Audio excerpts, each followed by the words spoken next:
support. The maestro, please! First record rundown of September, and we're off to an okay-ish start. This'll be for the week of September 5th, 2020. On this day in music back in 1976, Fleetwood Mac's self-titled album would finally hit #1 after being on the charts for over a year. It would go on to sell over 5 million copies and would be the first of 3 #1 albums for them.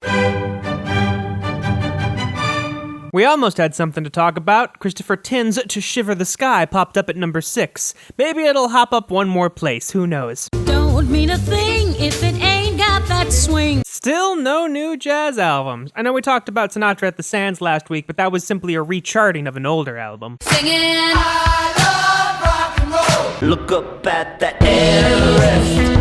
Look down in that Mariana Trench.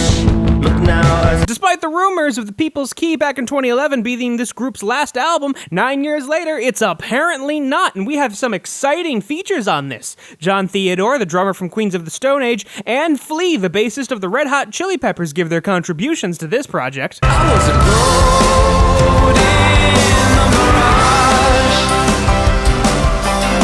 Quite the interesting personnel list on this one, most notably the lack of anything from Dave Kuning. But we have some interesting additions such as Lucius, Blake Mills, and even Lindsey Buckingham. It's bigger than hip hop, hip hop. Why they wanna see me hurt up? Why me? Real kings everywhere stand up. They come with the game. King's disease. When I first saw this album, I thought it was going to be the one that Nas referred to after releasing Nasir, saying he was going to release an unfinished album produced by Swizz Beatz and RZA. So this comes out and it's produced entirely by Hit Boy. A surprise, but it's still a good album. Still nothing new in the entirety of the EDM charts, and Chromatica is still #1. And now I need some help from the maestro, please. Why they wanna see me hurt up? Why me? Real kings everywhere stand up. They come with the game. King's disease. It's always good to hear some older school hip-hop as opposed to the newer school hip-hop that we do so much on this channel.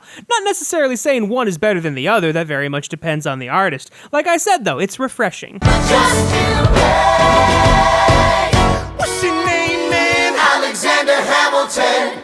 I believe this is fairly obvious, but just in case it wasn't, this was the first Broadway cast album to go #1 on the Rap Albums chart. Oh, I Gucci suit, I'm feeling righteous. Yeah, I know that the truth is hard to digest. Yeah.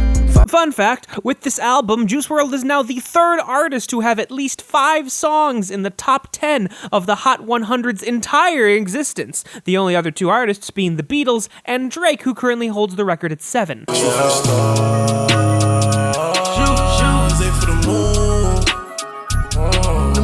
Speaking of posthumous records, Pop Smoke held the record for having the most songs on the Hot 100 at 19 posthumously, at least until Juice WRLD's posthumous album came out, and then he took that record. And when I felt like I was an old cardigan under someone's bed.